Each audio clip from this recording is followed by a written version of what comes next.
బెజవాడ గోపాలరెడ్డి ఉప ముఖ్యమంత్రి ఆంధ్ర రాష్ట్రానికి, టంగుటూరి ప్రకాశం పంతులు ముఖ్యమంత్రి. అయితే టంగుటూరి ప్రకాశం పంతులు కాంగ్రెస్ కాదు, కృషికార్ లోక్ పార్టీ అని ఆయనది ఒక సపరేట్ పార్టీ ఉంది. ఆయన మద్దతు తీసుకొని కాంగ్రెస్ వాళ్ళు టంగుటూరి ప్రకాశం పంతుల్ని సీఎం చేశారు. భూ చట్టాలు, భూ సంస్కరణలు, రెవెన్యూ సంస్కరణలు ఇలాంటి రకరకాల వివాదాల వల్ల టంగుటూరి ప్రకాశం పంతులు కాంగ్రెస్ వాళ్ళ మాట వింటలా.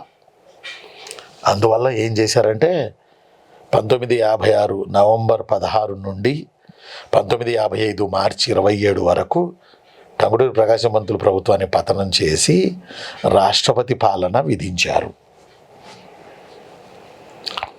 ఆంధ్ర రాష్ట్రంలో అప్పట్లో ఏర్పడిన 4 రోజులకే రాష్ట్రపతి పాలన. టంగుటూరి ప్రకాశం మొండి, వినరు, ఆయన ఎవరిని లెక్క చేయరు. ఇంకా ఆయన పెద్ద మనిషి తరా ఉన్నారు, జాతీయోద్యమ పోరాటాలు చేశారు అని చెప్పి కాంగ్రెస్ వాళ్ళు మద్దతు ఇచ్చి కూర్చోబెడితే వాళ్ళిద్దరి మధ్య గొడవలు అయినాయి. అందువల్ల టంగుటూరి ప్రకాశం పంతులు గారు రాజీనామా ఇచ్చేశారు. అప్పుడు మొదటిసారిగా రాష్ట్రపతి పాలన ఆంధ్ర రాష్ట్రంలో విధించారు. ఈ డేట్స్ ఇంపార్టెంట్.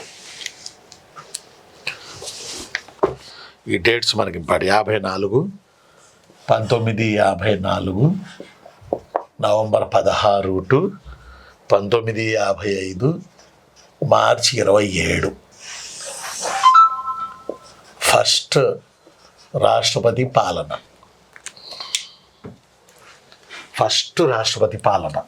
1954 నవంబర్ 16 నుంచి 55 మార్చి 27 వరకు.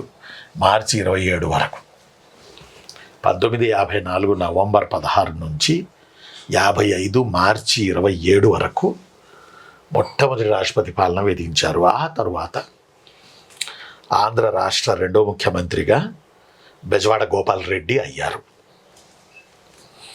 ఆంధ్ర రాష్ట్ర రెండవ ముఖ్యమంత్రిగా బెజవాడ గోపాలరెడ్డి అయ్యారు. వీరి దగ్గర ఉప ముఖ్యమంత్రిగా నీలం సంజీవరెడ్డి పనిచేశారు అప్ టు 56 వరకు. కాబట్టి ఆంధ్ర రాష్ట్ర మొదటి ముఖ్యమంత్రి టంగుటూరి ప్రకాశం పంతులు, మొదటి ఉప ముఖ్యమంత్రి బెజవాడ గోపాలరెడ్డి, తర్వాత రెండవ ఆంధ్ర రాష్ట్ర ముఖ్యమంత్రి బెజవాడ గోపాలరెడ్డి, అప్పుడు ఉప ముఖ్యమంత్రి నీలం సంజీవరెడ్డి.